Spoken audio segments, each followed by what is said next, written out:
Hello everyone, welcome back. In our last discussion, we have finished Gauss law and electric flux. We will again recall it in very short time. What was electric flux? We have a surface and this surface is kept in an electric field as shown E vector, and we have to calculate the electric flux. For that, we will assume small area. We will assume small area. एक छोटा सा area हम क्या करेंगे, assume करेंगे, और उस area की वजह से उसका एरिया वेक्टर क्या चला जाएगा, normal to the surface ds, and the angle between electric field and small area vector is theta. Then from this small surface, the small electric flux d phi, that will be E dot ds, E dot ds, complete surface phi, that will be integration of d phi, that is integration of E dot ds, that is E dot ds. This is the electric flux. Now we will take this angle between electric field and small area ds. तो पूरा निकालने के लिए flux क्या करते हैं बच्चों, small flux का इंटीग्रेशन करेंगे हम यहाँ पे. Next we have discussed Gauss law. What was that? We will again recall Gauss law, because let us consider we have a closed surface. Closed surface means 3D surfaces, and Q is the charge enclosed by that closed surface. What Gauss said, he said that net flux phi net from this closed surface will be the charge enclosed by the surface by epsilon naught. Charge enclosed by the surface, any 3D surface, any closed surface, कितना charge उसने enclose किया है, उस charge enclosed को epsilon naught से बच्चों divide करेंगे तो क्या निकल जाएगा उससे, phi net. So this is the Gauss law. We have finished up to this. Now here we will proceed with applications of Gauss law from CBSE point of view, from board point of view. Very important. From board point of view, very important. Before proceeding, in all the cases, in all the applications, here we have to assume one surface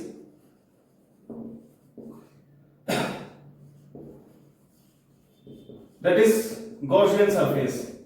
That is Gaussian surface. What is Gaussian surface? It is the surface around a charge distribution. It is the surface around a charge distribution. The charge distribution may be the surface around, पहले इसको define करेंगे, a charge distribution.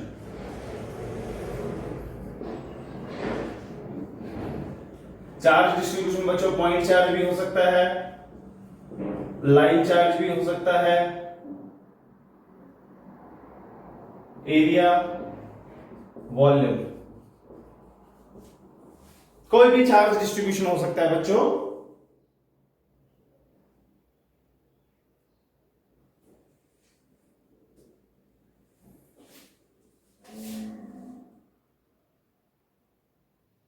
और इस charge distribution से such that electric field at all the points on the surface will be same, and the electric flux is directed normal to the surface. and electric flux is directed normal to the surface.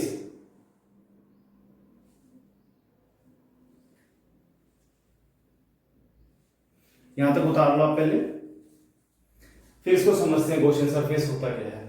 तो जो Gaussian surface होगा बच्चों, वो किसी भी charge distribution के surrounding एक surface होगा जिसके हर पॉइंट पे इलेक्ट्रिक फील्ड की वैल्यू सेम होगी और जो फ्लक्स होगा वो उस सरफेस से नॉर्मल होगा, वो उस सरफेस के क्या होगा, नॉर्मल। मान लो हमारे पास बच्चों क्या है, एक ये लाइन है, एक ये वायर है, इस वायर पे मैंने चार्ज डाल दिया बच्चों, ठीक है। तो इस वायर के सराउंडिंग में मैं एक सरफेस अज्यूम करूंगा जहां पे एक सब पॉइंट पे इलेक्ट्रिक फील्ड क्या होगा, सेम। तो वो क्या बन जाएगा बच्चों, एक सिलेंडर बन जाएगा। वो क्या बन जाएगा, इसके सराउंडिंग एक सिलेंडर बन जाएगा। तो लाइन चार्ज की वजह से जो गॉसियन सरफेस बनेगा वो बच्चों कैसा बनेगा, सिलेंड्रिकल इन शेप बनेगा। और उस पे जो इलेक्ट्रिक फील्ड होगा वो क्या होगा, हर पॉइंट पे सेम। और जो फ्लक्स होगा वो उस सरफेस के परपेंडिकुलर होगा, वो सरफेस के क्या होगा, नॉर्मल होगा। तो I hope that is clear to you. Now we will proceed further.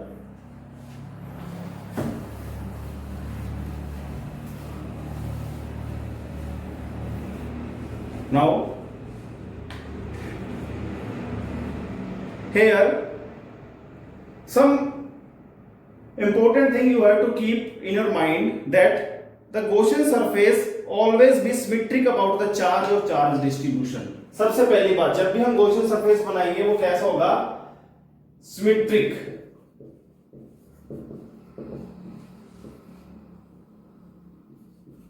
around the charge distribution.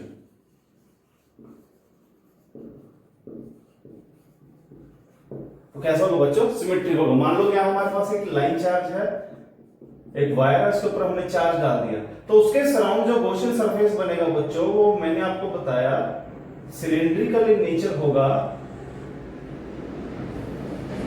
और वो कैसा होगा, सिमेट्रिक होगा। वो कैसा होगा, सिमेट्रिक होगा। So this you have to keep in your mind. Second point,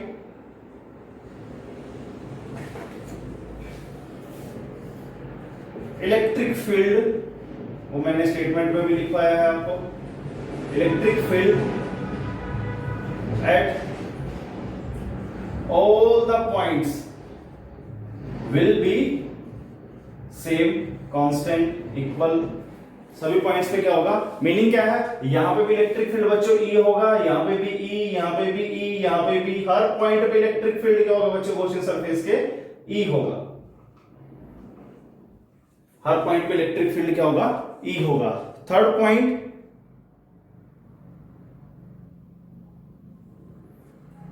the Gaussian surface, the third point is the Gaussian surface must not pass from the point charge। वो पॉइंट चार्ज से या charge distribution से पास होके नहीं जाएगा।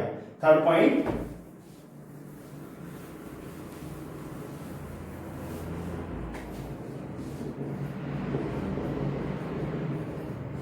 it will not pass through the charge distribution।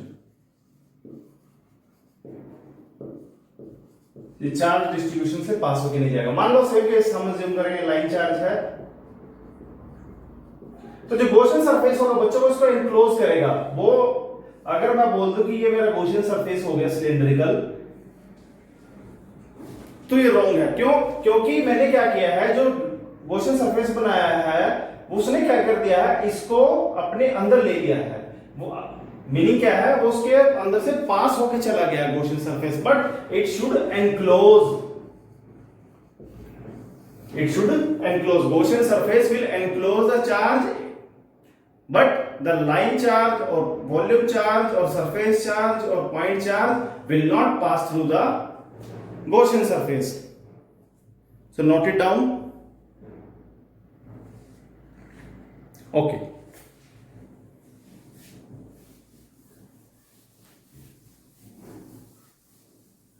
तो जो last में मैंने यहां डायग्राम बनाया था उसमें क्या था, जो चार्ज डिस्ट्रीब्यूशन था वो क्या हो गया था, पास हो गया था गॉसियन सरफेस से, बट वो क्या करेगा, एनक्लोज करेगा। आई hope that is clear. Now we will proceed to the application part. First application is electric field due to a line charge. First is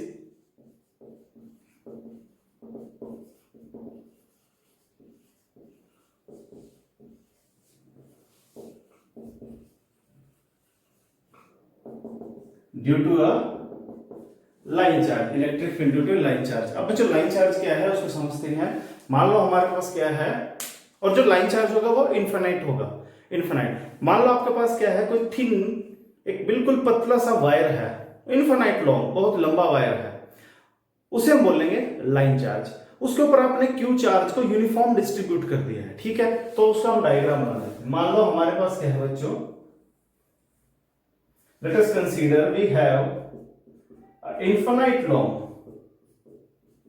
thin. तो जो लाइन चार्ज है वो कैसा होगा, इनफिनाइट लॉन्ग, इसको भी समझेंगे क्या है, एंड थिन, बिल्कुल पतला वायर है, infinite long and thin wire, ठीक है। सेम समझने के लिए मैं ये जो मार्कर है इसी को मान रहा हूं, ठीक है। इसके ऊपर क्यू चार्ज डिस्ट्रीब्यूट कर दिया, ठीक है। तो किसी पॉइंट पी पे, यहां पे जो आर डिस्टेंस होगा वहां इलेक्ट्रिक फील्ड निकालना है। तो क्या करेंगे, सबसे पहले गॉसियन सरफेस बनाएंगे, ठीक है। तो मान लो पी पॉइंट पे इलेक्ट्रिक फील्ड निकालना है, यहां पे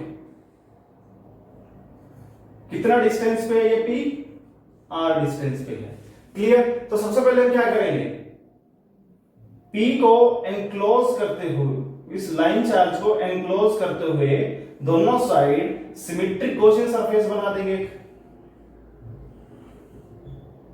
ये हो गया सिमेट्रिक गॉसियन सरफेस। अब जो पॉजिटिव चार्ज डिस्ट्रीब्यूट किया आपने वो यूनिफॉर्म है, मान लो इसके ऊपर आपने क्यू चार्ज को डिस्ट्रीब्यूट किया यूनिफॉर्मली। इलेक्ट्रिक फील्ड पॉजिटिव से तो बच्चों कहां जाएगा, आवे, ये आवे हो गया इलेक्ट्रिक फील्ड, इलेक्ट्रिक फील्ड आवे हो गया, ठीक है। अब इनफिनाइट को समझते हैं। मान लो ये वायर है आपके पास, ठीक है, ये क्या है, एक वायर है। आप इस वायर से बहुत पास खड़े हो, तो आप ऊपर देखोगे आपको ऊपर भी वायर दिखाई देगी, आप नीचे देखोगे आपको नीचे भी वायर दिखाई देगी। क्यों, क्योंकि आपका ऑब्जर्वेशन पॉइंट वायर के बहुत पास है। तो आपको ऊपर भी वायर दिखाई देगी बहुत दूर तक, नीचे भी वायर दिखाई देगी, तो आपको क्या लगेगा कि वायर बहुत लंबी है। तो उस केस में उसको क्या बोलते हैं, इनफिनाइट लॉन्ग। अगर ऑब्जर्वेशन पॉइंट बच्चों बहुत दूर है यहां से, तो आपको कंप्लीट वायर की लेंथ दिखाई दे जाएगी, तो उस केस में हम इसको इनफिनाइट लॉन्ग नहीं बोलेंगे। तो इनफिनाइट लॉन्ग के लिए ऑब्जर्वेशन पॉइंट का होगा बच्चों वेरी नियर। तो ऊपर भी देखोगे ऊपर भी आपको वायर दिखाई देगा, नीचे देखोगे आपको नीचे भी वायर दिखाई देगा, तो वो कैसा वायर हो जाएगा, इनफिनाइट लॉन्ग। अब यहां पे इस पॉइंट पी पे इलेक्ट्रिक फील्ड निकालना है इस लाइन चार्ज के लिए। उसके लिए कैसे प्रोसीड करेंगे हम क्या करेंगे, मान लो यहां पे एक स्मॉल एरिया मैं आपको जूम करके दिखा रहा हूं।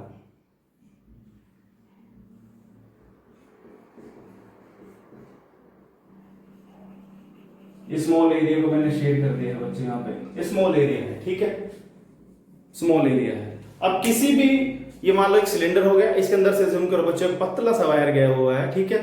तो एक सिलेंडर बन गया, ठीक है। जो ऊपर के सर्कुलर कैप है बच्चों, उसका एरिया वेक्टर किधर जाएगा, उसका एरिया वेक्टर कहां जाएगा, अपवर्ड। नीचे वाले जो सर्कुलर कैप है उसका एरिया वेक्टर बच्चों इधर, इधर जो कर्ड सरफेस है एरिया वेक्टर इधर, इधर वाले कर्ड सरफेस का एरिया वेक्टर इधर, ठीक है। तो इधर वाले सरफेस का एरिया वेक्टर बच्चों, इलेक्ट्रिक फील्ड इधर है, और इधर वाला सरफेस का भी एरिया वेक्टर किधर होगा, इधर। तो दोनों में एंगल कितना हो जाएगा, जीरो। सेम यहाँ पे इलेक्ट्रिक फील्ड इधर है और एरिया वेक्टर भी बच्चों उधर ही है, उसी डायरेक्शन में एरिया वेक्टर, एंगल क्या हो जाएगा, जीरो। यहाँ पे बच्चों ऊपर वाले जो सर्कुलर कैप्स हैं वहां इलेक्ट्रिक फील्ड इधर, area vector perpendicular to the surface. Same यहाँ पे इलेक्ट्रिक फील्ड इधर, एरिया वेक्टर बच्चों उधर ऊपर की तरफ 90 डिग्री। सेम यहाँ पे इलेक्ट्रिक फील्ड इधर, यहाँ पे एरिया वेक्टर ds, यहाँ पे भी एरिया वेक्टर, ये इलेक्ट्रिक फील्ड, यहाँ पे भी electric field, area vector normal to the surface in outward direction, ये हो गया। सेम यहाँ पे बच्चों इलेक्ट्रिक फील्ड और एरिया वेक्टर, ठीक है। तो जो ये वाले सरफेसेस हैं इन सब के लिए एरिया, इलेक्ट्रिक फील्ड और एरिया वेक्टर एंगल कितना, 90 डिग्री। इस वाले सरफेस के लिए भी ये वाला इलेक्ट्रिक फील्ड, ये दोनों एरिया वेक्टर के बीच में एंगल 90 डिग्री। तो इन दोनों से नेट फ्लक्स क्या आएगा, जीरो, क्योंकि क्या हो जाएगा, eds cos थीटा cos 90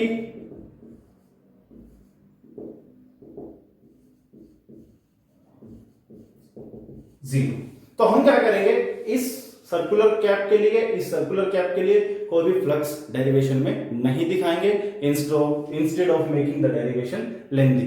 तो हम क्या करेंगे, मैंने आपको समझा दिया है कि एरिया वेक्टर और इलेक्ट्रिक फील्ड पे यहां पे भी एंगल 90, यहां पे भी 90, तो दोनों की वजह से इलेक्ट्रिक फील्ड क्या हो जाएगा, फ्लक्स क्या हो जाएगा, 0।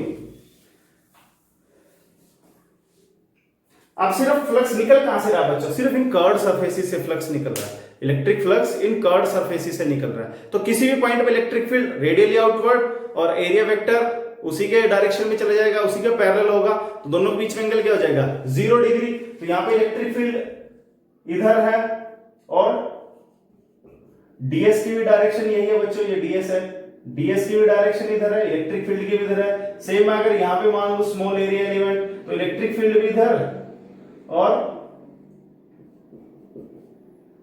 एरिया वेक्टर भी बच्चों इधर। तो कर्व्ड सरफेसेस पे इलेक्ट्रिक फील्ड और एरिया वेक्टर दोनों की डायरेक्शन क्या हो जाएगी बच्चों, सेम। तो नेट फ्लक्स जो मिलेगा हमारे को, वो किन की वजह से मिलेगा, कर्व्ड सरफेसेस की वजह से मिलेगा, ठीक है। और दोनों के बीच में एंगल क्या है, 0। तो cos 0 क्या होता है, 1। तो मैं डेरिवेशन में बच्चों cos कंपोनेंट नहीं लिखूंगा, मैं यहां पे आपको समझा दिया कि E और DS में एंगल कितना है, 0। E और DS में एंगल क्या है, 0। cos 0 is equal to 1। So flux क्या हो जाएगा, electric field into area into cos 0 equal to 1। और एरिया किसका ले रहे हैं बच्चों, कर्व्ड सरफेसेस, कर्व्ड सरफेस का। अब मान लो जो सिलेंडर है बच्चों, उसकी लेंथ क्या है, L। उसकी जो लेंथ क्या है बच्चों, L। तो phi is equal to electric field, area क्या हो जाएगा, 2 पाई RL, फर्स्ट इक्वेशन। ये बाय डेफिनेशन आ गया है electric flux by Gauss law. phi is equal to, flux क्या होता है बच्चों, Q by epsilon naught. Second, by definition, by mathematics और बाय गॉस लॉ, ये दोनों इक्वेशन क्या हो जाएंगे, इक्वल। तो दोनों को क्या करेंगे बच्चों, इक्वेट करेंगे from first and second. From first and second we can write Q by epsilon naught is equal to E into 2 pi RL। अब बच्चों यहाँ पे अगर मैं पूछूं आपसे कि लाइन के ऊपर जो वायर है, तीन वायर है, उसके ऊपर चार्ज कितना है। अब चार्ज तो इनफिनिट लॉन्ग है, we can not calculate the charge कि कितना चार्ज है उसके ऊपर, बट यूनिट लेंथ पे कितना चार्ज है वो निकाल सकते हैं हम, ठीक है। तो यहाँ पे हम क्या निकाल लेंगे, चार्ज पर यूनिट लेंथ, जिसको बोलते हैं line charge distribution. So here lambda that is like linear charge density, इसको चार्ज पर यूनिट लेंथ भी बोलते हैं, that is Q by L। This implies जो चार्ज होगा बच्चों कितना हो जाएगा, लैम्डा इंटू L। ये वाली वैल्यू हम कहां पुट करेंगे बच्चों, यहां पे पुट करेंगे, क्लियर। क्योंकि क्या है, वायर जो है बच्चों इनफिनिट लॉन्ग है, उसके ऊपर हमने चार्ज डाल दिया, तो पूछेंगे कि इतनी लेंथ में कितना चार्ज है, तो वो हम नहीं निकाल सकते। तो उसके लिए हमें क्या पता होना चाहिए, यूनिट लेंथ में कितना है, L लेंथ में कितना होगा, उसको L से मल्टीप्लाई कर देंगे हम। तो सेम मैंने ये वही माना, लीनियर चार्ज डेंसिटी लैम्डा, या फिर charge per unit length, charge per unit length को क्या बोलते हैं, लैम्डा। तो इसको रिप्लेस कर देंगे हम यहाँ पे, this implies lambda L by epsilon naught is equal to E into 2 pi RL। L से L कैंसिल आउट हो जाएगा, और नेक्स्ट स्टेप क्या आ जाएगा, electric field is equal to lambda upon 2 pi epsilon naught R। This is the application of Gauss law, first application, line charge distribution, line charge distribution की वजह से electric field that is lambda upon 2 pi epsilon naught R। अब यहां पे अगर आपसे numerical CBSE में या किसी भी क्वेश्चन में आपसे ये पूछ लिया जाए कि draw the graph between electric field and separation, तो इलेक्ट्रिक फील्ड बच्चों मैं y के लॉन्ग ले रहा हूं, ये r, दोनों में रिलेशन क्या, इनवर्स के ग्राफ बच्चों ऐसे आ जाएंगे, इनवर्स के ग्राफ बच्चों ऐसे आ जाएंगे। So this is the derivation of electric field due to a line charge. I hope that is clear to you. Note it down. Okay.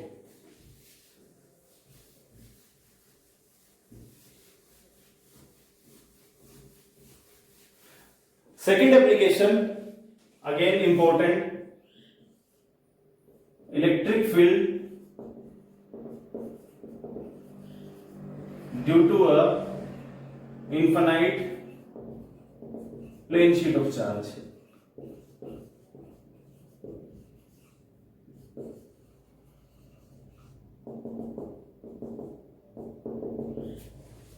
अब infinite plane sheet of charge क्या है उसको समझते हैं। मान लो मेरे पास ये कोई शीट ऑफ चार्ज है बच्चों, ये एक शीट ऑफ चार्ज है। ऑब्जर्वेशन पॉइंट इतना पास है कि अगर वो वहां पे कोई ऑब्जर्वर खड़ा है, ऊपर की तरफ देखेगा बच्चों उसको ऊपर शीट ही शीट दिखाई दे रही है, नीचे देखेगा बच्चों उसको नीचे भी शीट ही शीट दिखाई दे रही है, तो उसको लगेगा क्या कि ये शीट क्या है, इनफिनाइट है। ये शीट क्या है, इनफिनाइट है, तो उसे बोलते हैं इनफिनाइट। अगर ऑब्जर्वेशन पॉइंट बहुत दूर हो गया है तो वो पूरी की पूरी शीट को देख सकता है, तो उस केस में ये इनफिनिट नहीं रहेगी। सेकंड है प्लेन शीट। प्लेन शीट मतलब कि जो शीट है हमारी वो इतनी पतली है कि अगर मैं चार्ज यहाँ पे क्यू डाल रहा हूं तो वो दोनों साइड आ जाएगा, दोनों साइड क्या होगा, सेम चार्ज होगा। ठीक है, so this is the meaning of infinite plane sheet of charge. हम मान लो हमारे पास क्या है, infinite plane sheet of charge है। क्लियर, इसके ऊपर एक चार्ज डिस्ट्रीब्यूट कर दिया है हमने, पॉजिटिव चार्ज। आप नेगेटिव के भी पिछले केस में बच्चों आप नेगेटिव लेके करोगे, जैसे इलेक्ट्रिक फील्ड की डायरेक्शन आप रेडियली इनवर्ड दिखा दोगे, पॉजिटिव की वजह से आउटवर्ड, नेगेटिव की वजह से इनवर्ड दिखा देंगे। अब ये हमारे पास प्लेन शीट ऑफ चार्ज है। ठीक है, तो मैं क्या कर रहा हूं, इसका एक क्रॉस सेक्शन अज्यूम कर रहा हूं। ठीक है, यहां पे मैं क्या कर रहा हूं, एक इसका सर्कुलर क्रॉस सेक्शन अज्यूम कर रहा हूं। तो उसकी वजह से, इस शीट की वजह से पॉइंट पी पे इलेक्ट्रिक फील्ड निकालना है, तो मेरे को क्या करना पड़ेगा, इस शीट की वजह से पॉइंट पी को एनक्लोज करते हुए क्या मानना पड़ेगा, गॉसियन सरफेस। तो गॉसियन सरफेस कैसे हो जाएगा बच्चों, सिलिंड्रिकल। इधर एक सर्कुलर कैप, इधर एक सर्कुलर कैप, और दोनों को ज्वाइन करेंगे क्या बन जाएगा, सिलिंड्रिकल। तो मैं गॉसियन सरफेस ड्रॉ कर देता हूं।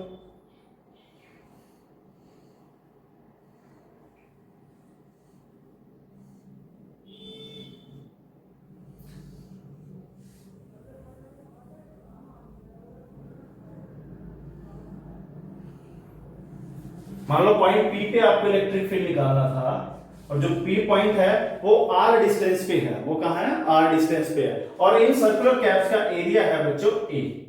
सर्कुलर कैप्स का एरिया क्या है, A. Remember, this A is not the area of the cylinder, this is the area of this circular caps, this circular caps. Clear. Now हमने Gaussian surface बना लिया। अब इलेक्ट्रिक फील्ड कहां होगा बच्चों, पी पॉइंट पे, इधर भी इलेक्ट्रिक फील्ड बच्चों इधर होगा। एरिया वेक्टर भी बच्चों इधर होगा, ds। इधर भी बच्चों इलेक्ट्रिक फील्ड इधर, एरिया वेक्टर भी किधर होगा, इधर। दोनों के बीच में एंगल 0 डिग्री। अब इस कर्व्ड सरफेसेस के लिए area vector normal to the surface, electric field इधर ही है, एंगल 90। इस वाले कर्व्ड सरफेस के लिए area vector normal to the surface, electric field इधर, एंगल 90। इस वाले कर्व्ड सरफेस के लिए बच्चों एरिया वेक्टर इधर, इलेक्ट्रिक फील्ड इधर, एंगल अगेन 90। इस वाले कर्व्ड सरफेस के लिए बच्चों एरिया वेक्टर इधर, इलेक्ट्रिक फील्ड इधर, एंगल 90। तो मीनिंग क्या है, कर्व्ड सरफेस। इस केस में बच्चों क्या होगा, कर्व्ड सरफेसेस के लिए इलेक्ट्रिक फील्ड और एरिया वेक्टर के बीच में एंगल क्या है, 90, cos 90 0। तो डेरिवेशन में मैं इनको भी इंक्लूड नहीं करूंगा, डेरिवेशन में बच्चों मैं इनको भी इंक्लूड नहीं करूंगा समझाने के लिए। If you want to draw this you can, otherwise no need to draw. Clear. तो इस केस में कर्व्ड सरफेसेस की वजह से इलेक्ट्रिक फ्लक्स क्या होगा, 0। Meaning no flux is emerging out from this curved surfaces, the flux is coming out from this circular caps. तो एक सर्कुलर कैप इधर है, एक इधर है। एक सर्कुलर कैप यहां से आ रहा फ्लक्स, एक सर्कुलर कैप यहां से आ रहा फ्लक्स। तो नेट एरिया क्या हो जाएगा जब फ्लक्स निकालेंगे, a प्लस a 2a। तो बाय डेफिनेशन है, by mathematics, flux that is electric field into area. Area बच्चों क्या हो जाएगा यहाँ पे 2a। इन सर्कुलर कैप से ही फ्लक्स आ रहा है, that's why we have taken 2a। अब cos क्या है, इलेक्ट्रिक फील्ड इधर, एरिया वेक्टर इधर, एंगल 0। इलेक्ट्रिक फील्ड इधर, एरिया वेक्टर इधर, angle 0। cos 0 equal to 1, first equation by Gauss law. phi is equal to charge enclosed by epsilon naught. Second, तो by definition से आया है a into 2a by Gauss law q by epsilon naught, और दोनों ही क्या हो जाएंगे बच्चों बराबर, तो दोनों को बराबर रख देंगे अब हम from first and second. e into 2a is equal to q by epsilon naught। अब शीट पे जो एरिया चार्ज है, अब शीट क्या है इनफिनाइट है, उस पे चार्ज निकालना है, अगेन इनफिनाइट है, चार्ज निकालना पॉसिबल मुश्किल हो जाएगा, तो हम क्या करेंगे पर यूनिट एरिया में चार्ज निकाल लेंगे, पर यूनिट एरिया में, उसे बोलते हैं surface charge density.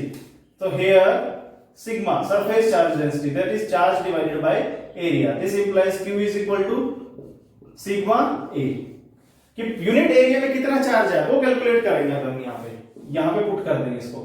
This implies e into 2a is equal to sigma a by epsilon naught, a से a कट जाएगा, this implies electric field is sigma by 2 epsilon naught।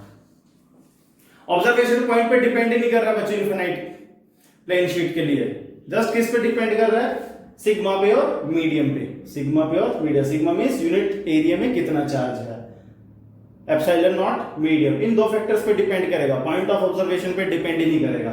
So this is the electric field due to a infinite plane sheet of a charge. Now अब ये तो बच्चों एक sheet थी, मैं आपको एक केस और करवा रहा हूं,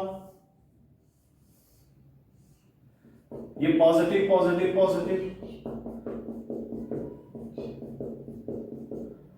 इसके ऊपर सरफेस चार्ज डेंसिटी सिग्मा है, एक और प्लेट रखी हुई है इसके पास।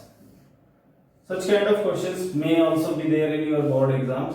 इसके ऊपर मैं चार्ज नेगेटिव मान रहा हूं, सेम सरफेस चार्ज है, नेगेटिव चार्ज की वजह से नेगेटिव मैं दिखा रहा हूं उसको, ठीक है।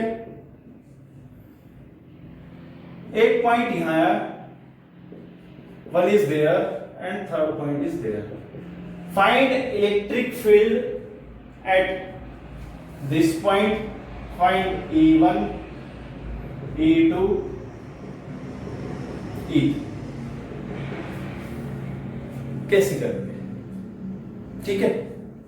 अब पॉजिटिव प्लेट है बच्चों ये, इसकी वजह से इस पॉइंट पे इलेक्ट्रिक फील्ड इधर, ये नेगेटिव है बच्चों इसकी वजह से इलेक्ट्रिक फील्ड इधर, तो E1 की वैल्यू क्या आ जाएगी, अब दोनों इलेक्ट्रिक फील्ड क्या है, चार्ज डेंसिटी दोनों में बराबर है सिग्मा सिग्मा, ठीक है। Negative means direction, negative means direction, ठीक है, वो हमने यहां पे दिखाई दिया, तो दोनों ही क्या हो गए इक्वल, तो सिग्मा बाय 2 एप्सिलॉन नॉट किसकी वजह से आएगा, इस प्लेट की वजह से, इसकी वजह से कितना आएगा sigma by 2 epsilon not, but in opposite direction cut के बच्चों 0, तो यहां पे इलेक्ट्रिक फील्ड क्या हो जाएगा 0। अब सेकंड पे आएंगे, पॉजिटिव प्लेट की वजह से इस पॉइंट बच्चों इलेक्ट्रिक फील्ड इधर, नेगेटिव की वजह से बच्चों का आएगा इधर, तो E sigma by 2 epsilon naught, sigma by 2 epsilon naught, both are in same direction, add कर देंगे क्या हो जाएगा सिग्मा बाय एप्सिलॉन नॉट। तो इन दोनों प्लेट के बीच में इलेक्ट्रिक फील्ड क्या है सिग्मा बाय एप्सिलॉन नॉट, और वो क्या है कांस्टेंट है, वो क्या है कांस्टेंट है। थर्ड पॉइंट पे आएंगे बच्चों, पॉजिटिव की वजह से इलेक्ट्रिक फील्ड इधर, नेगेटिव की वजह से टुवर्ड्स, दोनों इक्वल है, ऑपोजिट डायरेक्शन में है, कैंसिल आउट करेंगे, तो sigma by 2 epsilon naught, sigma by 2 epsilon naught equals to 0। Meaning क्या है, अगर आपको दो प्लेट दे दी गई है, दोनों पे सेम चार्ज डेंसिटी है, एक पे पॉजिटिव चार्ज है, एक पे नेगेटिव है, बट तो इलेक्ट्रिक फील्ड सिर्फ कहां प्रेजेंट होगा इन बिटवीन द प्लेट्स, और वो कैसा होगा यूनिफॉर्म। तो here in between the plate electric field is this and this is uniform, this is uniform, और वो इलेक्ट्रिक फील्ड कैसा होगा यूनिफॉर्म इलेक्ट्रिक फील्ड होगा, ठीक है। इसको हम नेक्स्ट चैप्टर में भी क्या करेंगे बच्चों यूज करेंगे। So in this discussion we have studied electric field due to a line charge and electric field due to infinite plane sheet of charge. These topics are really important in your board examination. In our next discussion, we will start with third application, electric field due to a hollow shell, hollow spherical shell. Thank you very much.